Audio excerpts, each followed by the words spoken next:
posibilidad ng tagumpay o kabiguan, ng ligaya o lungkot. Kaya marapat lamang na tanggapin si Jesus bilang tagapagligtas at Panginoon. At matapos yun ay panariwain ang katapatan at paglapit sa Kanya bawat araw o day by day. Ang day by day ay naglalayong umalalay sa pang-araw-araw na pamumuhay. Narito po si Kuya Ed Lapis sa mensaheng pinamagatang When Down and Out.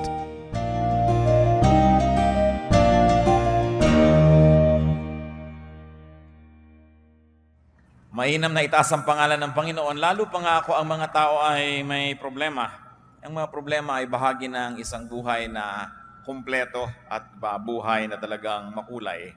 James 4:14, why you do not even know what will happen tomorrow. And this kind of uncertainty is one of the realities of life that people have to live with. Na hindi natin alam na napakaayos ng lahat ngayon, biglang naiiba ang timpla ng buhay, nagkakaproblema. So dapat ang tao laging handa when we become down and out.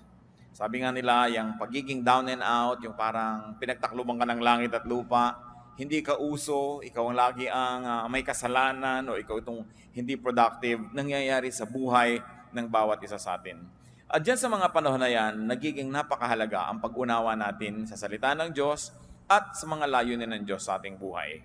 Heavenly Father, thank you for today. Thank you, Lord, for giving us another day of life, for giving extension to this wonderful life that you allow us to live under your leadership. Patawarin mo kami sa mga kasalanan namin, O Diyos. Cleanse us from all our iniquities. Wash us with the blood of Jesus. Enable us to see you, to hold your hand, to hear your voice, to follow you. Palayain mo kami, Panginoon, sa mga kabigatan ng katawan, kabigatan ng isip, kabigatan ng kalooban, at nawa maging sa kabigatan ng Espiritu. At kami ay makasunod sa inyong kagustuhan. Enable us, O God, to hear your voice from among the many noises that struggle and compete for our attention. We like to surrender our hearts to you now. May we be quiet before you, O God. May you speak in power and majesty, move in our midst, and always lift us up. Father, we seek you. We seek you and we came here, awaiting your blessing. In the name of Jesus our Lord and Savior, we pray. You do not even know what a day may bring forth. At kung ang lahat po ng tao ay mayroong pagkilala sa katotohanan na yan, hindi magiging lubos na sorpresa sa atin kung minsan na tayo inaabot ng mga paghihirap sa buhay. What does it mean to be down and out? The dictionary gives very simple meanings: to be destitute, to be impoverished, to be weak, and incapacitated. At yan po ay nararanasan ng kahit sinong tao. Babae man siya o lalaki, matanda o bata, mayaman o mahirap, makapangyarihan o hindi makapangyarihan, nadaranasan natin yung tayo down and out. Yung parang pinagtakluban ka ng langit at lupa, parang hindi ka uso, wala nang puwang para sa iyo sa buhay na ito. Yung iba po na hindi nakakalampas sa ganyang negative feeling, kuminsan they even kill themselves. Or they become desperate and kill others. At dapat handa tayo sa ganyang mga uri ng panahon. What can we do and what wisdom can we glean from the Bible as to about what we can do when we are down and out?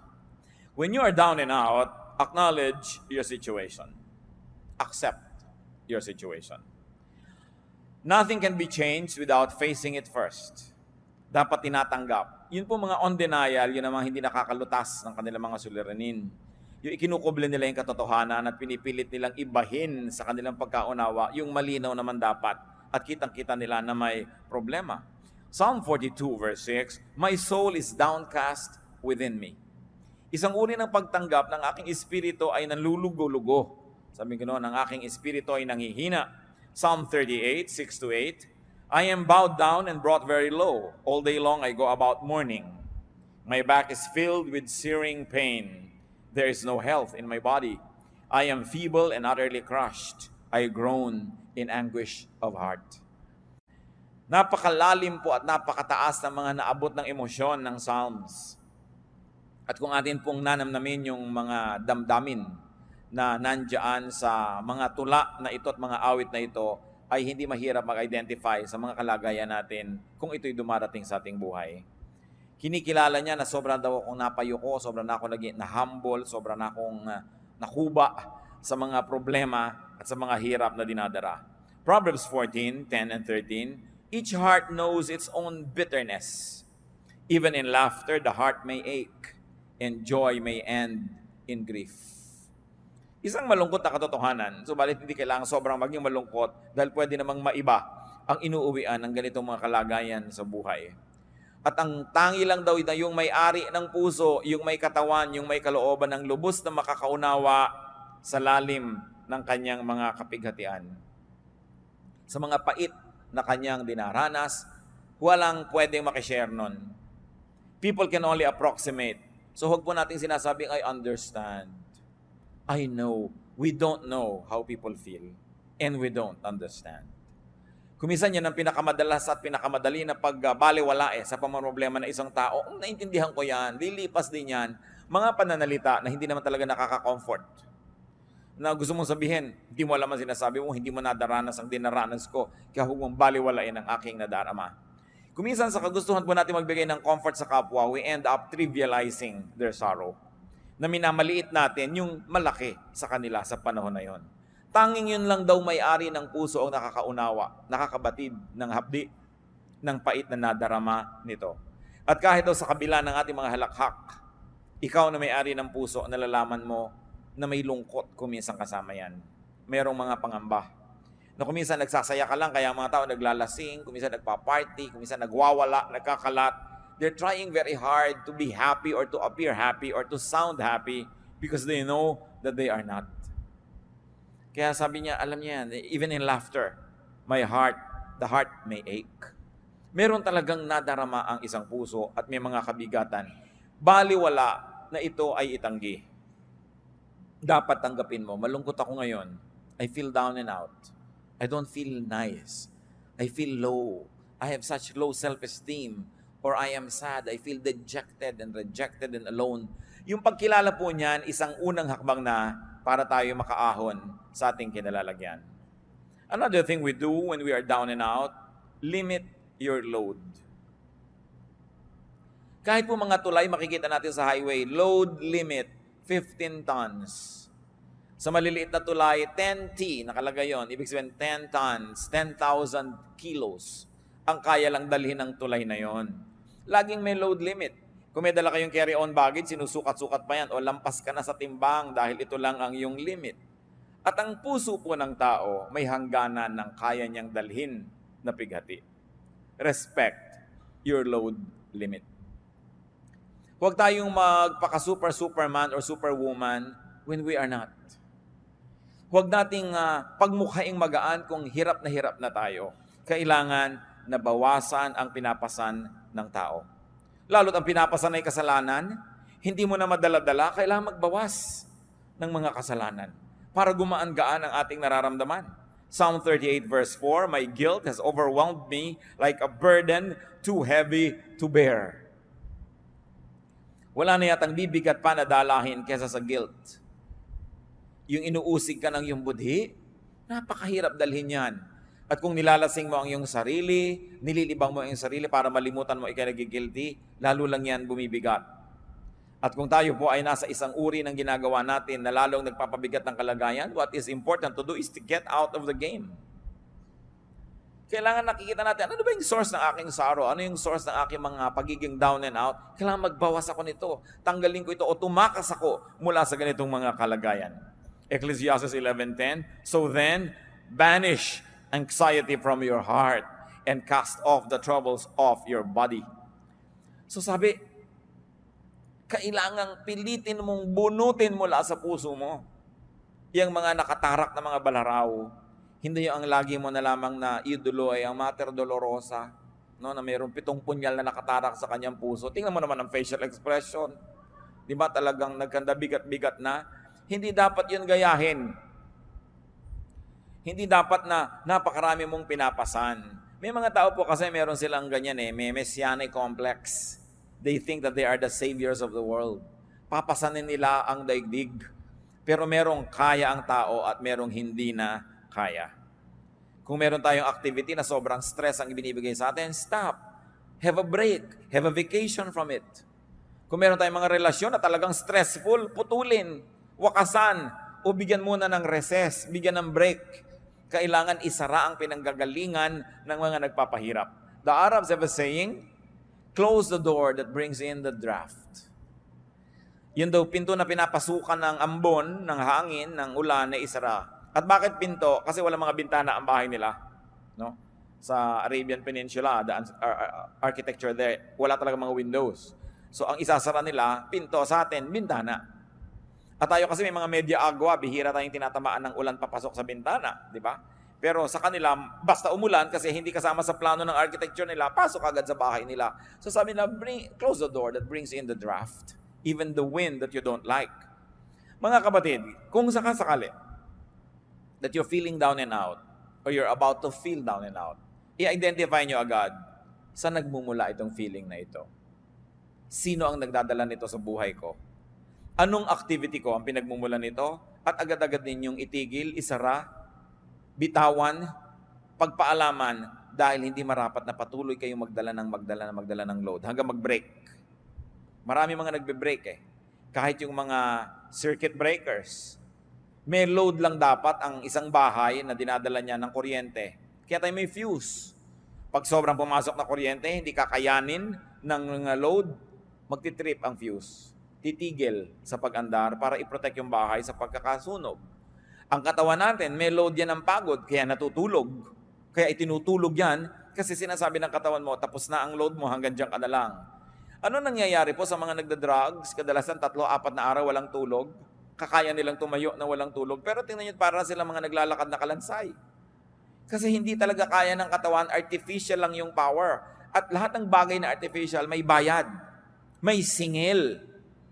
Ang hindi ipinagpapahinga, ipagpapahinga mo rin yan. Kaya yung talagang ayaw magpahinga, nagkakaroon ng karamdaman. Wala nang magawa dahil talagang hindi na kayang bumangon. Babawi at babawi ang katawan sa mga utang natin sa Kanya. So what could be giving you load? Limit your load. You have to be kind to yourself. Another thing to do when we are down and out is to share your burden. You not only limit your burden, but you also share your burden with a friend. To confide in a friend is very important. Napansin niyo po ba na kuminsan maihingan niyo lang ang problema niyo sa isang napagkakatiwalaang tao kahit wala siyang ibinigay na payo, kahit hindi siya nagpautang, kahit wala siyang ibinigay na tulong, gumaan na? That's important to have friends. Friends divide our sorrow and they multiply our joy. Kaya pag tayo po may mga dinedevelop na mga friends, una, we enjoy the friendship. 2, they enjoy our friendship. And 3, if you have not yet relied on that kind of friendship, you are just saving for a rainy day. Nakakailanganin mo isang kaibigan na pwede mong pagkatiwalaan, pagsabihan ng mga problema mo na hindi mo masabi sa iba, nakakagaan. Deuteronomy 1:12, but how can I bear your problems and your burdens and your disputes all by myself? Sabi, hindi ko kaya yan mag-isa. Kailangan meron akong kasama. Kailangan meron akong katuwang. Ecclesiastes 4:10, if one falls down, his friend can help him up.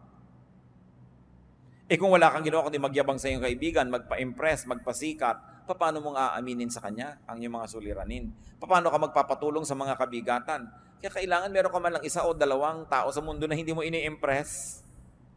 Yung kung ano ka lang yun ang pagkakaibigan ninyo, hindi yung kung ano yung akala niya tungkol sa'yo. Kasi talagang pag naman problema na po ang tao, ang pinakamahalaga, yung may makakaharap kang tao, hindi mo kailangan magkunwari. Hindi mo kailangan magbalat kayo. And it is a gift of God to have at least one person like that in your life na maaamin mo ang mga ipinakakalihim-lihim mo sa buhay. At kung minsan, malaman lang niya yun at malaman mong alam niya, napakalaking tulong na sa iyong buhay. Ecclesiastes 4:10, but pity the man who falls and has no one to help him up. Hindi ang tunay na kahabag-habag. Friends can be angels, especially in difficult moments. And friendship in the Bible is very precious. Proverbs 17:17, a friend loves at all times, and a brother is born for adversity. Kaya daw may kaibigan, kaya tayo may mga kapatid, para sa mga panahon ng kagipitan. Bagamat dapat ang nagsasabi nun ay yung tumutulong, hindi yung nangangailangan ng tulong. Pag mo sinabing, that's what friends are for. Dapat ang nagsasabi nun, yung tumutulong, hindi yung nangangailangan. That's what friends are for, kailangan tulungan mo ako. Naiiba yung value. Yung ikaw yung tumutulong, ayaw niyang tanggapin. So, that's what friends are for. Nandito ako para katulungan.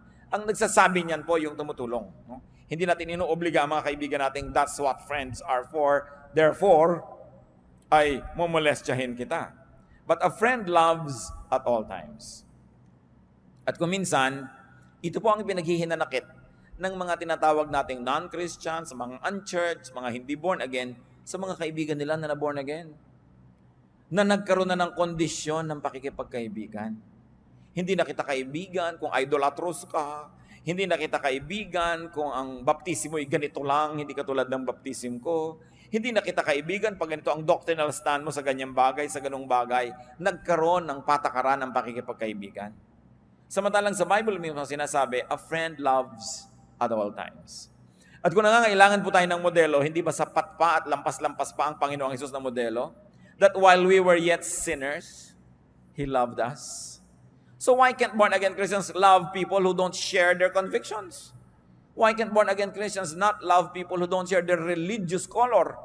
Nilalagyan natin ng patakaran. Dapat nga, mas kaya mong umibig. Mas kaya mong magmahal dahil meron kang Kristo sa iyong puso.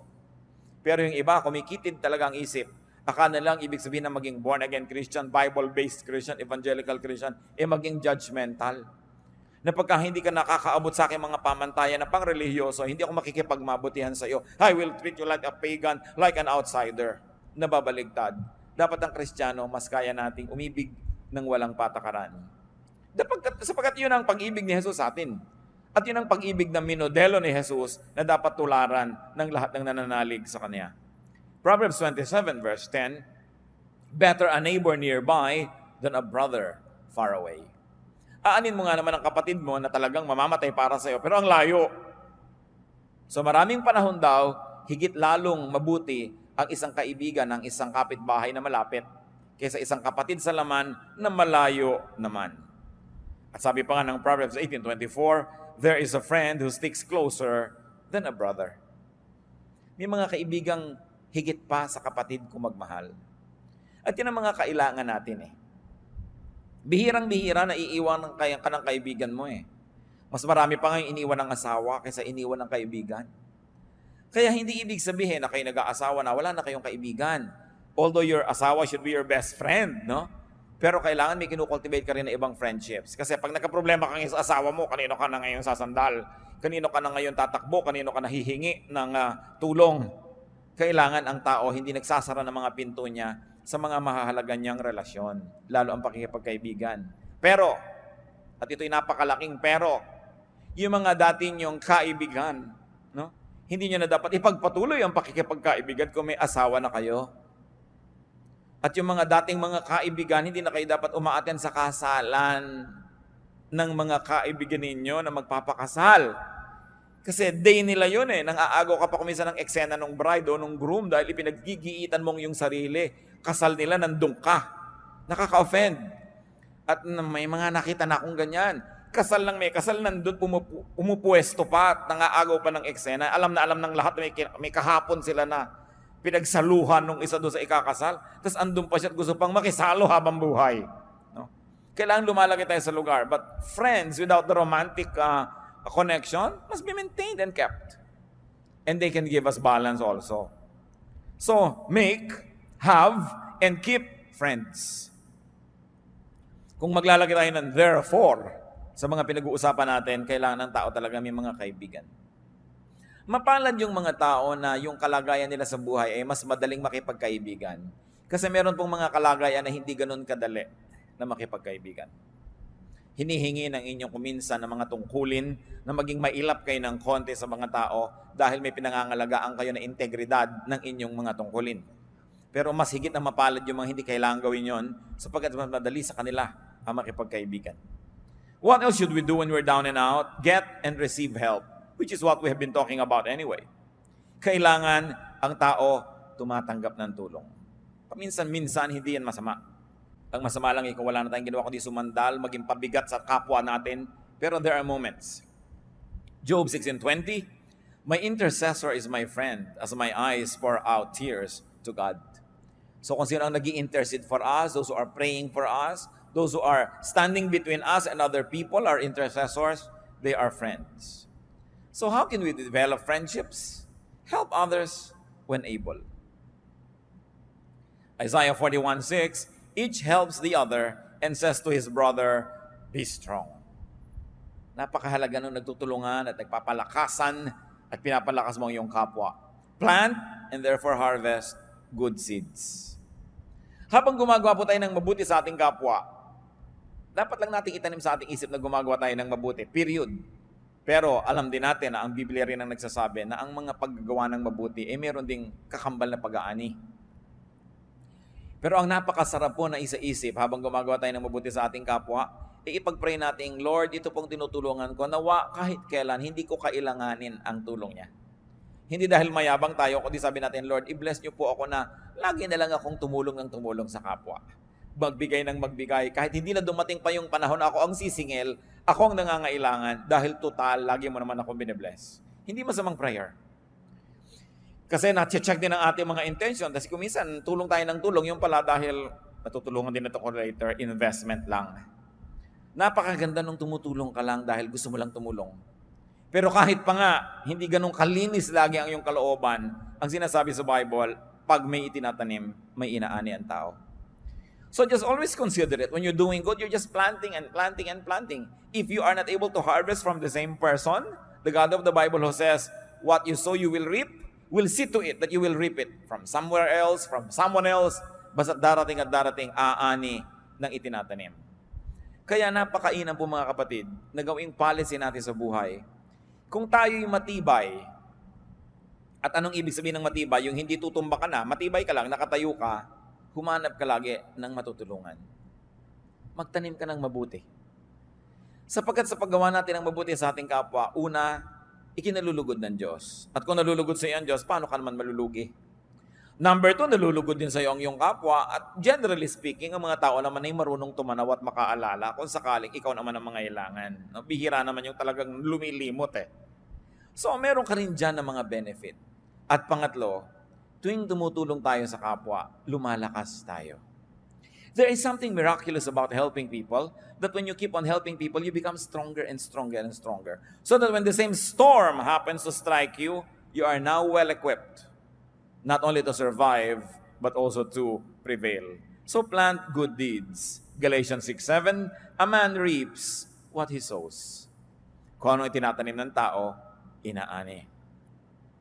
2 Corinthians 1:3-4, praise be to the God and Father of our Lord Jesus Christ, the Father of compassion and the God of all comfort, who comforts us in all our troubles, so that we can comfort those in any trouble with the comfort we ourselves have received from God.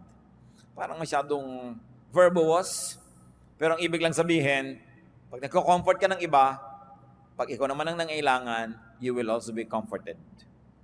Either the people that you have comforted will comfort you back, or other people that you have not comforted will comfort you, or in any of the case, God will cause you to be comforted.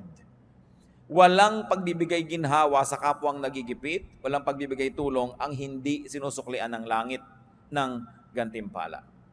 What else do we do when we are down and out? Seek God.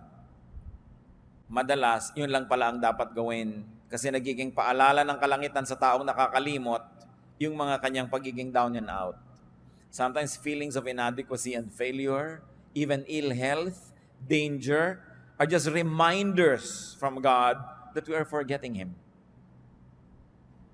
At ipanalangin natin na hindi na kailangan natin ng mga dramatic reminders from God para lang tayo magbalik loob at maalala siyang muli. Dahil talaga namang 99.99% ang taong nagigipit, nagkakasakit, nagkakaproblema, biglang nagiging makadiyos muli.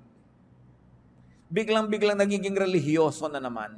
Biglang-biglang nagiging madadasalin at gustong ipagdasal din siya ng iba. Biglang nabubuklat uli ang mga inaanay na Biblia at biglang uma-attend uli ng mga religious services na matagal na hindi sinisipot pag ang tao ay sobrang nagigipit.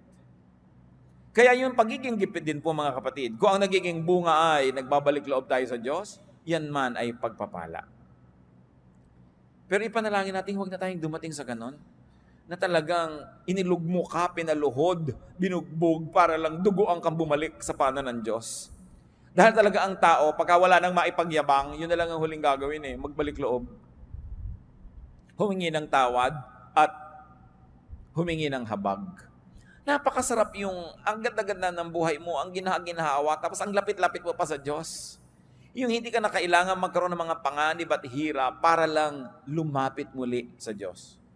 So pag down and out po tayo, isa ring dapat nating isipin, baka paalala to ng Diyos, na sobra na ako nagiging mayabang, sobra na ako nagiging makasarili, o iniaasa ko na ang kaligayahan ko at ang ikabubuti ng buhay ko sa kapwa-tao ko lamang at nalimot ko na yung Diyos, that God is no longer in the equation. Psalm 121 verses 1 to 2. I lift up my eyes to the hills. Where does my help come from? My help comes from the Lord, the maker of heaven and earth. Maganda yung picture nito sapagkat yun pong Jerusalem ay nasa ibabaw ng pinakamataas na bundok doon sa lugar na kinilalagyan niya. So yung pagtingin mo sa mga ibabaw ng mga bundok, kahit may mga ibang bundok ka rito sa pagitan mo at ng Jerusalem, pag tumingin ka dyan, lumalampas pa rin yung paningin mo, makikita mo pa rin yung ibabaw ng Jerusalem. At kung hindi mo man makita yun, i-imagine mong nandun yun, at naaalala mo ang templo, naaalala mo ang Diyos. So this is really a figure of speech. To lift up your eyes to the hills. Many people will lift up their eyes to the clouds or look at the rain. Some people can even remember God by looking into a microscope. Whichever helps you remember God, dapat meron kang ganung ritual sa buhay. Meron ting nakakakita ng maraming pagkain, naaalala niya ang Diyos. Meron naman na tuwing kikilo siya at malusog, naaalala niya ang Diyos. Dahil na ikukumpara niya nung siya halos malumpo na hindi makalakad. Ngayon, ramdam na ramdam niya yung lakas niya, naalala niya ang Diyos. Ano pang nagpapaalala sa inyo sa Diyos?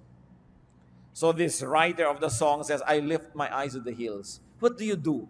Physically, symbolically, to remember God. Mahalaga meron tayong ganun. So, kung meron po tayong mga panlulumo, if we're down and out, una nating isipin, may kasalanan ba ako sa Diyos?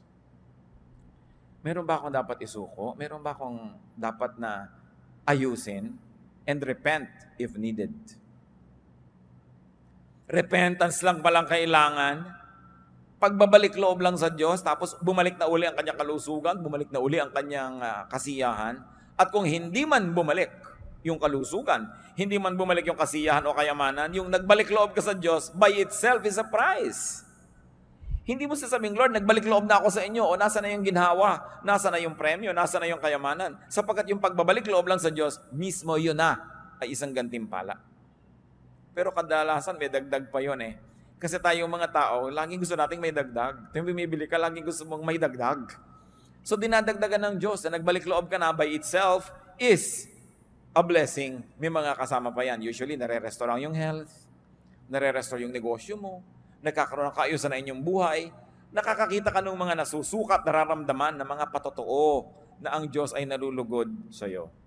Ano pong nangyayari sa isang taong alam na alam niyang may kasalanan siya, meron siyang mali, nagkakanda ganyan na yung buhay niya dahil sa kasalanan niya, pero nagmamaang-maangan pa siya? Ano nangyayari? Psalm 32 verses 3 to 5. When I kept silent, my bones wasted away through my groaning all day long.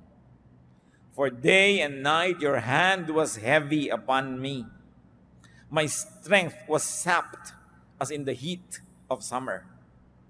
Then I acknowledged my sin to you and did not cover up my iniquity. I said, I will confess my transgressions to the Lord, and you forgave the guilt of my sin. Napakagandang patotoo ito. Inaawit-awit ng mga henerasyon ng mga mananampalataya. Sabi nung nagmaang-maangan ako, nung ikinubli kong aking mga kasalanan, itinago at pinagmukha kong hindi ito kasalanan, sabi, pati ang aking mga buto ay halos mga bulok ng hina. At yun po nagkakaroon ng mga sakit sa buto, ang makakapagpatotoo sa atin kung gaano kasakit ang sakit sa buto. Many of us have no idea kung gaano kasakit ang sakit sa buto. Sabi niya, my bones wasted away through my groaning all day long. At bakit daw? Dahil gabit araw, dinadaganan ako ng inyong kamay. Ano mangyayari sa isang taong dinadaganan ng kamay ng Diyos? Yun lang talikuran ka ng Diyos, napakalaki ng hirap yan. Yun lang hindi dinggin ng yung mga panalangin, yung pangdaganan ka ng kamay ng Diyos. Wala kang susulingan. Hindi ko alam kung naranasan nyo ng madaganan, na matulog kayo na mayroong isang kabambigas na nakadagan sa inyo. No? Isang kabambigas lang ngayon. Gano'ng kabigat ang Diyos? Kung tutuusin. So sabi, habang ikinakaila ko yung kasalanan ko, habang nagmamatigas ako, habang pinagpipilitan ko yung akin, at ayaw kong sundin ang yung kalooban, yan ang nangyari sa akin. Dinaganan ako, pinisa, pinipi, no? ng inyong kamay. Subalit, sabi niya, nung aminin ko ang kasalanan ko, at di ko na pinagtakpan pa ang aking sarili. Tinanggap ko ang aking pagkakamali at hiningi ng tawad. Sabi ganon, nung ako'y humingi ng tawad at nagbalik loob, pinatawad mo ako agad. At inalis mo ang bigat na nakadagan sa akin. You took away the guilt of my sin. Yun ang bigat Napakabigat. Bakit yung bigat ng loob, no? Hindi mo naman matimbang. Kahit sumakay ka sa timbangan, ang bigat ng loob mo, hindi naman nakukuha ng timbangan yung bigat Pero alam mong napakabigat. At alam mo na kung ang gaan ang kalooban mo na halos magsayaw ka palaka dahil ang gaan. So ang sinasabi dito mga kapatid, bakit naman natin pinapatagal yung bigat? Lalo't kung alam naman natin ang pinagmumulan ni kasalanan. Lalo't kung alam natin ang pinagmumulan ng isang negative attitude, isang maling pananaw, ba't hindi na lang isuko yan? Total, susuko ka rin dahil hindi ka naman mananalo, Diyos yun Pinapatagal mo lamang ang pahirap sa sarili. Sabi, isuko yan. When I confess my transgressions, you forgave the guilt of my sins. Hindi nga hininga ng bayad Confession lang. Aminin mo lang at magbalik loob ka. So what do we do when we are down and out and we have found out that it's because of our personal sin? Seek and receive restoration. Kailangan ibalik ang ligaya ng buhay, gaan ng puso, saya ng ating espiritu. Psalm 51:12, dalangin ng isang taong nalayo ang loob sa Diyos, restore to me the joy of your salvation and grant me a willing spirit to sustain me. Ibalik mo sa akin ang ligaya ng kaligtasan. Kasi nawala ang saya. Pwedeng mangyari yan sa isang taong nakaranas ng kaligtasan ng Diyos. Yung magkagiba-giba pa yung puso, magkalungkot-lungkot pa. Pero yan ay bunga ng napakatagal, sunod-sunod at buong tigas ng ulong pagsuway sa kalooban ng Diyos. That is when we are down and out. What about when others are? What do we do when others are down and out? When people are down and out, be compassionate. That's the first rule ever. Maging mahabagin. Colossians 3:12, as God's chosen people, clothe yourselves with compassion, kindness, humility, gentleness, and patience. Be compassionate with people. Hindi yan panahon para manisi. Hindi yan panahon para magpasikat. Nakita mo, tama ako. Kailangan ko ang tao down and out. We become kind. Nararamdaman lang ng tao na kailangan siyang maging mabait at mabuti. Kung naranasan na niya sa kanyang buhay na mga ilangan ng bait at buti ng kapwa. Kung naranasan niyo na pong makorner, wala kang kapiyok-piyok dahil corner ka, ang tanging kailangan mo, kabaitan. Yung down ka, wala ka talagang maipagmalaki ni ang tanging kailangan mo lang sa tao, kabaitan. Pag wala kang maibigay na excuse, dahil talagang obvious ang kamalian mo, anong kailangan mo? Kabaitan. Pero tayo po mga tao kadalasan, pag nakakita ng kahinaan, sinasamantala yon. O gaganunin mo pa ngayon. Eto ka ngayon, lalapit-lapit ka sa akin. Ganyan ka pa. Hindi po ganyan na klaseng trato ang kailangan ng taong nagigipit. Kasi the heart knows its own sorrow. At napakabuti siguro, bagamat hindi ko idinadalangin na maranasan natin, pero maranasan din natin yung magipit, maging sobrang kawawa para malaman mo na kailangan mo rin maging mabait. Para ma-realize mo ang halaga ng kabaitan. Kaya nakakalungkot ang isang taong tumatanda, nagkakaedad, masungit pa rin. Yung hindi pa rin maunawain, hindi mapagbigay, hindi mapagkandili, hindi mapagpatawad, kasi para namang wala siyang natutunan sa buhay niya. Para namang di niya naranasan ang mga hirap sa buhay. But Satan can always deceive us because bitter experiences can make us better. But bitter experiences can also make you bitter. Pipiliin mo lang, will I be bitter? Will I be better? Sa mga nararanasan kong hirap sa buhay, anong gagawin kong policy sa mga taong dumaranas ng ganitong hirap? And the true test of spirituality is in being kind. At yan po ay isang basic value ng kahit anong major religion sa mundo. To be kind to the weak. At yan ay pinerfect ni Jesus ang example. No? The woman caught in adultery. Meron pa bang higit na malaking kahihiyan kesa sa isang babaeng mahuli sa akto ng paggawa ng isang bagay na inuuri at sinusukat ng kanyang lipunan na pinakamasamang magagawa ng isang babae? Nahuli sa akto, kinaladkad ng mga tao sa lansangan, walang kapiyok-piyok dahil caught in the act. Pero ang sabi ng Panginoon, o kung sinong walang kasalanan, di maunang bumato. Di ba musika sa tenga ng babae yun? Subukan ko nyo kung kayo yung babatuhin. Kung hindi musika sa inyo yung sabihin ng tao na, tinanong anong gagawin namin sa kanya? Inilagay sa kamay ni Jesus ang mangyayari doon sa babae. Alam nyo, madalas nasa kamay natin ang mangyayari sa ating kapwa. Kumisan kuya kayo ng isang pamilya, kayo tong breadwinner, may nagkamali, kumisan nasa kamay ninyo kung ano mangyayari sa kanya. Kasi yung opinyon, papakinggan ng iba Kumisan kayo yung tatay, kayo yung nanay, anong gagawin nyo sa isang taong ganun? Pinakita sa atin Jesus ang dapat gawin. Sabi niyo, yung mauna na yung walang pagkakamali. Kaya dahil doon, walang naglakas loob bumato. Kailan nyo ibinibigay yon? Kailan natin kakailanganin yon? Remember, what you sow is what you reap. Napakahalaga na iniisip niya. Kaya ang ating beginning na verse you don't know what a day may bring forth. Be kind, because you don't know when you might be the recipient of the same kindness. So when people are down and out, be compassionate to them, communicate with them. Ang isang napakahirap na mangyari sa isang tao pag siya down and out ay yung ma-isolate. Yung nag-iisip siya, hindi kaya ako tinatanggap ng mga tao, ipinupwera nila kaya ako sa kanilang buhay. Communicate with them. Yung mga talunan, communicate with them. Kasi iniisip nila, meron pa kayang tatawag sa akin, may magte-text pa, natalo ako sa eleksyon, natalo ako sa contest, natalo ako sa kahit ano pa man. Dahil siyempre maraming kung bumabati sa nanalo, doon sa natalo. Meron pa bang bumabati dyan? Communicate. And when we communicate, we're saying, I'm here, I'm available, I am willing to help. Galatians 6:2, carry each other's burdens, and in this way you fulfill the law of Christ.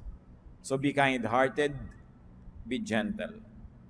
Ephesians 4:2, be completely humble and gentle, be patient, bearing with one another in love. Maging mapagpatawad, mapagpaumanhin, at pairalin ang pag-ibig. Another thing we do when people are down and out, be reachable. Be available to help. Job 6:14, a despairing man should have the devotion of his friends, even though he forsakes the fear of the Almighty. Nakita niyo sinasabi ni Job? Kahit pa hindi ako matakot kayo sa Diyos, kahit magreklamo ako sa Diyos, kahit hindi ako maging maka-Diyos, kahit ano pa pagsasabihin ko dito, kaibigan ko kayo, dapat bigyan niyo ako ng inyong katapatan, ng inyong debosyon. Nakita niyo yung sabi niya, a despairing man should have the devotion of his friends, even though he forsakes the fear of the Almighty. At dito, bumabagsak yung maraming mga Christians. Pagka meron nagkaroon ng despair, sasabihin na agad, kasalanan mo yan. Dapat talaga mangyari sa iyo yan. No? Yung iniisip natin, dahil ang tao may kasalanan, dapat mangyari sa kanya yon. That's already the position of a judge. At ang sabi sa atin, judge not. Ang inuutos lang sa atin, merong nangangailangan ng tulong-tulungan mo without passing judgment. Let God be the judge. Total, God naman talaga ang may alam ng lahat. Siya ang nakakaunawa ng lahat, so hayaan natin yung paghuhusga sa Kanya. Ang gawin natin, yung inuutos sa atin, to be compassionate. And when people are down and out, do not preach. It's not the time to preach. Do not moralize or judge or persecute. Kailan po tayo dapat nagpipreach? Before a disaster. Before people commit a mistake. Tinuturuan natin, binibigyan natin ng mga paalala, ng mga example, encouragement. Pero oras na sila ay nagkamali, nadapa na, ang susunod na gagawin na natin is compassion, kindness, love, support, para makarecover ang tao. Hindi preaching. Sabi sa Ecclesiastes, there's a time for everything and a time for every activity under heaven. So there's also a correct time for preaching. Dahil kung yung tao down and out, hindi nakikinig yun, preach ka ng preach, nakikita niya gumagalaw yung bibig mo pero wala yan nadidinig. Kasi ang laman ng puso niya, yung kanyang pighati. Job 6:24-26, teach me and I will be quiet. Show me where I have been wrong. How painful are honest words. But what do your arguments prove? Do you mean to correct what I say and treat the words of a despairing man as wind? Ano pa yung context nitong si Job? Nung siya ay dinapuan ng kotak-kotakot na dilubyo sa buhay, bagamat alam natin siya ay mabuting tao sapagkat siya dumaan sa pagsubok. May 3 siyang matatalik na kaibigan na naglakbay ng malayo para makiramay sa kanya. At napakaraming araw at gabi ang lumipas na umupo lang sila doon kasama ni Job, walang kakibo-kibo, nakikiisa sa kanyang pighati. Subalit, matapos ang ilang araw, nagsimula na silang magsalita, isa-isa, walang humpay, taking turns. At isa lang ang sinasabi nila kay Job. Nagkaganyan ka, siguradong may kasalanan ka, aminin mo na.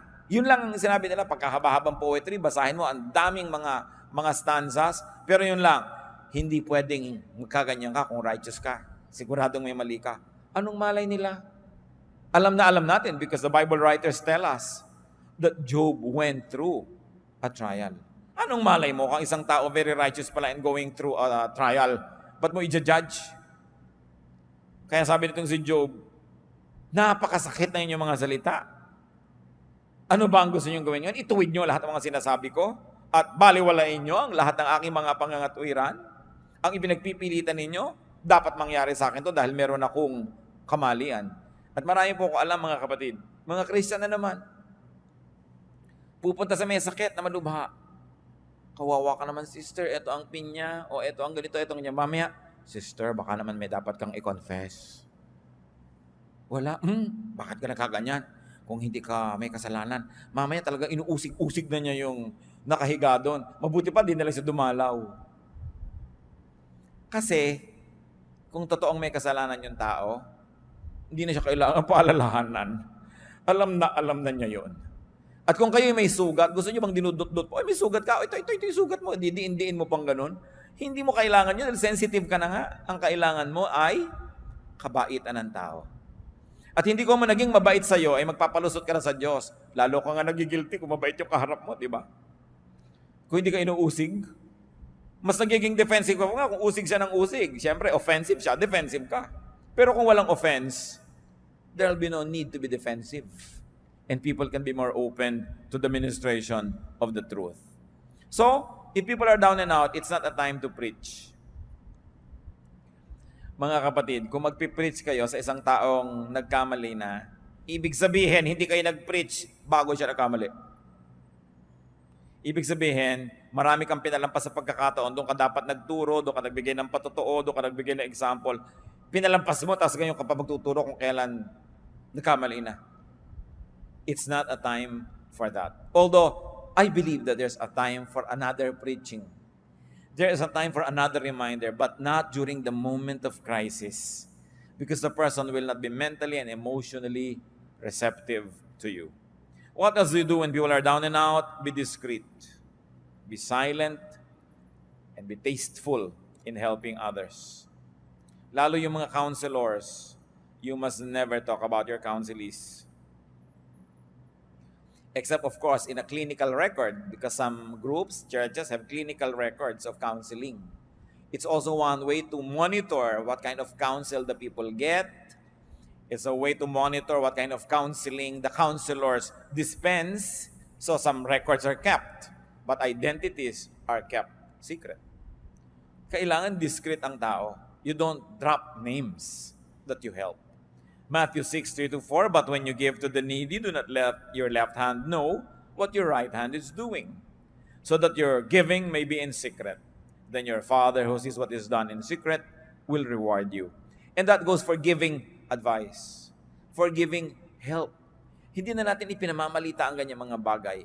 Tahimik lang tayo. Napaka-importante na ang tao discreet, hindi matabil, hindi madaldal. Lalo't kayo ay nasa mga service-oriented work. Kung kayo halimbawa ay nagre-retoke ng muka, yan ang inyong hanap buhay, may nire-retoke ka ngayon dito, huwag sasabihin, si ano nga, niretoke ko yun eh. Si ganito, niretoke ko. Dahil hindi ka pagtitiwalaan nung nire-retoke mo, hindi, ipamamalita mo rin pala siya. May mga taong ganoon, hindi marunong mag-keep ng mga names. They are just too glad and too foolish to blurt out sensitive information. So it's important to be discreet when you are helping, when people are down and out. Kaya po yung iba, kahit nasasabog na ang dibdib, hindi makapagsiwalat at hindi makapagbulalas sa takot na idaldal nyo. Pero kung tayo lang ay napagkakatiwalaan at napapatunayan natin sa kapwa natin na pagkakatiwalaan tayo, kung dumating ang pangangailangan na kailangan nila ng mapagkakatiwalaan, lalapit sa atin, it's a great, great, great gift that we could give to people. I will place that among the top 3 gifts that you could give to others, that they trust you. And if you're really trustworthy and they trust you, can you imagine what kind of gift you give them?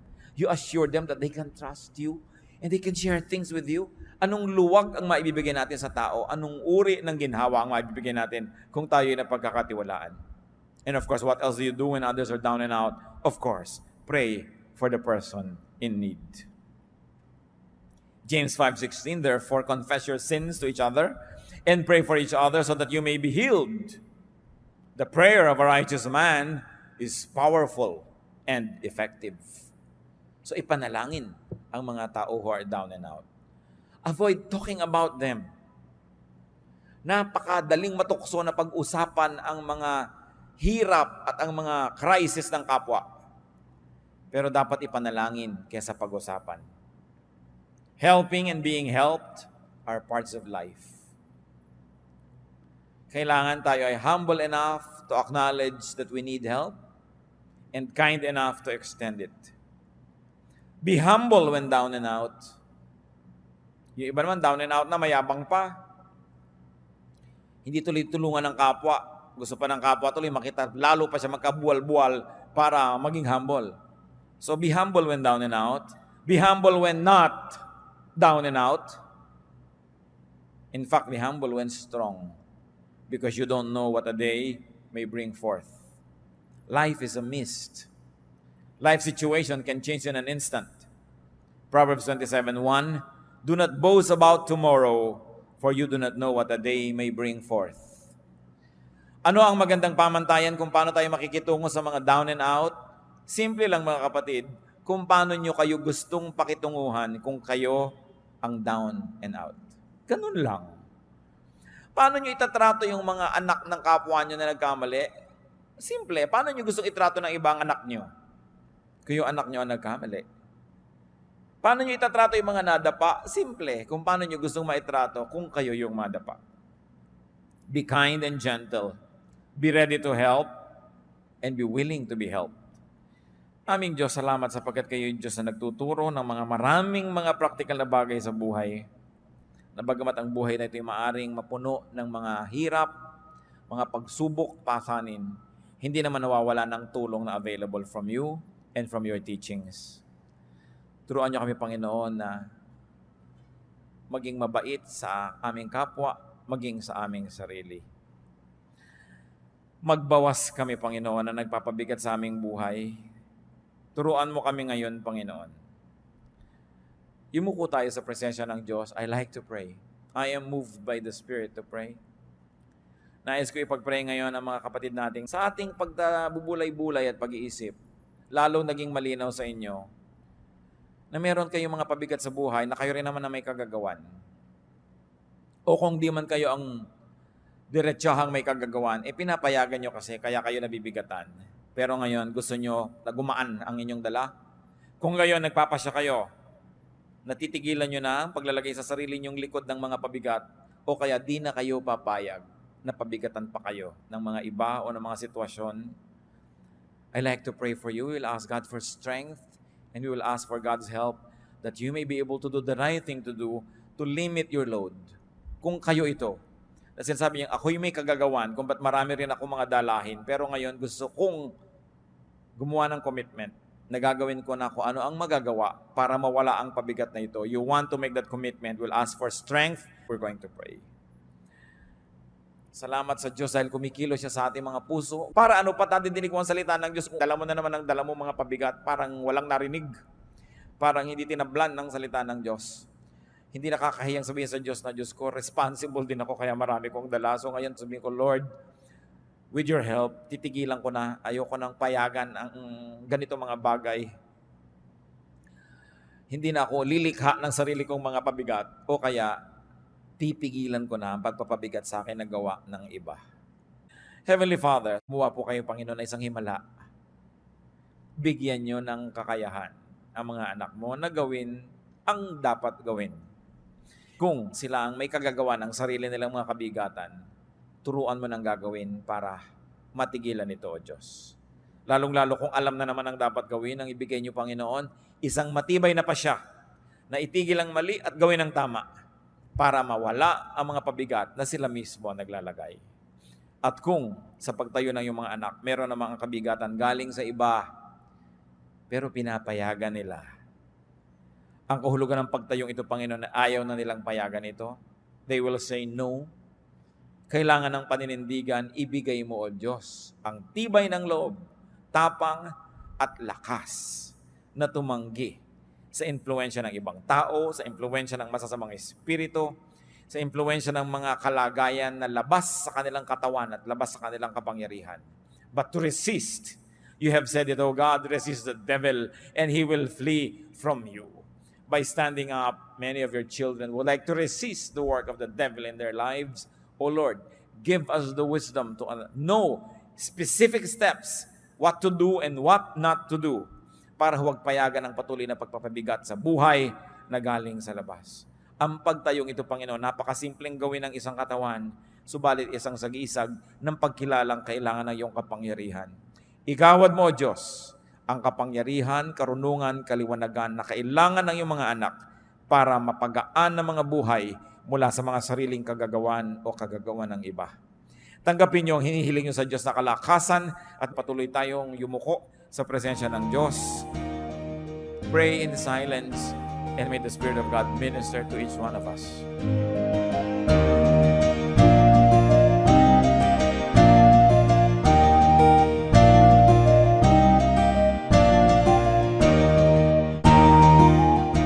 Ang katatapos pong mensahe ni Kuya Ed Lapis ay pinamagatang When Down and Out.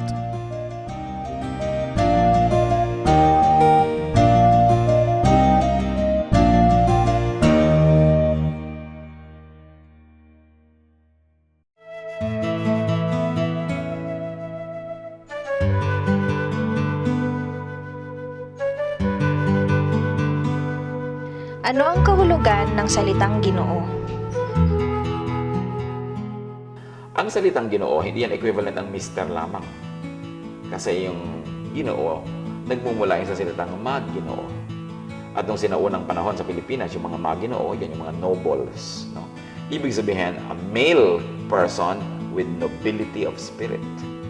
So, tama ang iyong behavior. Ikaw ay magalang sa mga babae, mapagkakatiwalaan, listo ka, marunong ka maghanap buhay, hindi ka umaasa sa iba, hindi ka sumasandal na lang kahit kanino, meron kang independence, fruitfulness, at mapagbigay ka lalo sa mga may sakit, sa mahihirap, sa mga babae at bata, at maging sa iyong kalaban ay gumagamit ka ng kagandahang asal.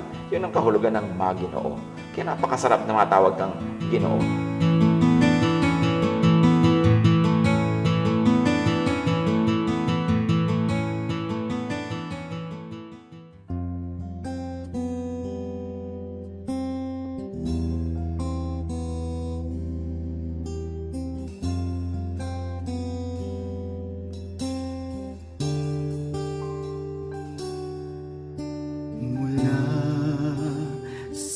sinapupunan.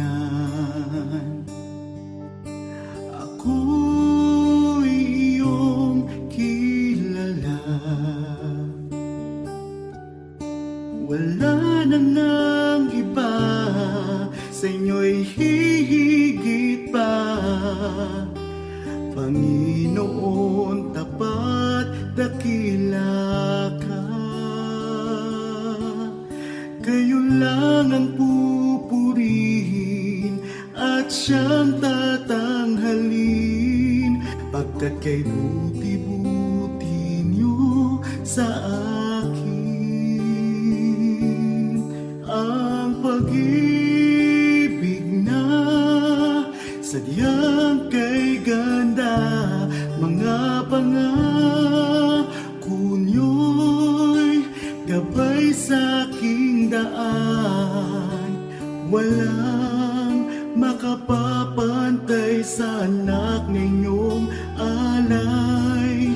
Ang pag-ibig niyo'y sapat kailan pa man.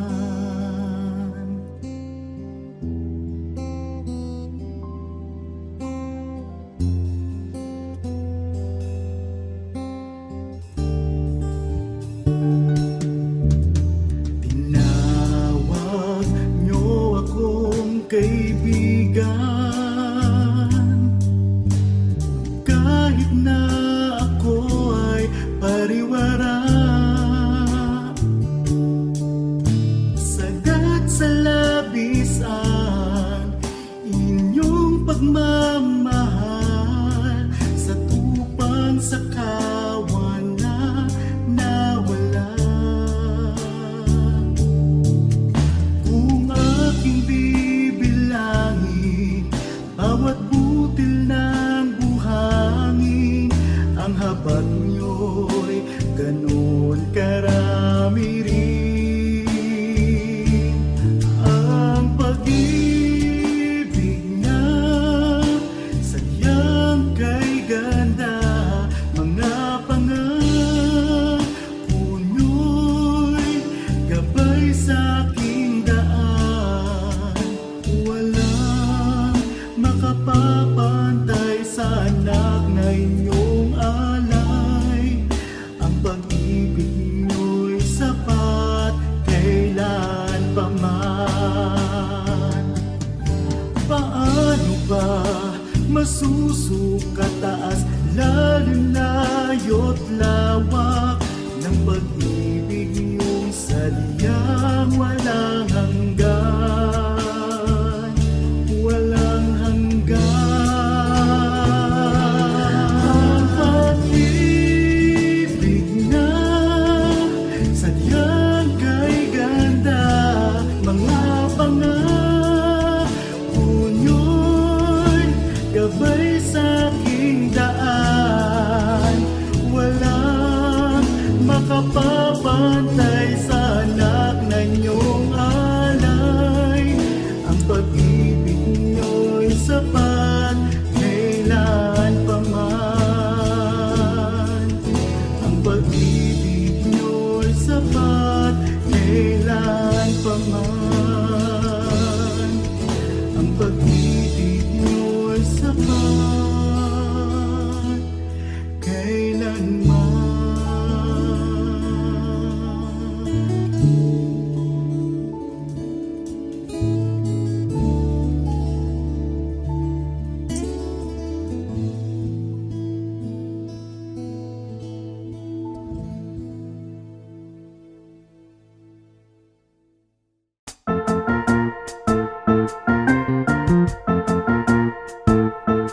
Oras na po para pansamantalang magpaalam ang programang Day by Day.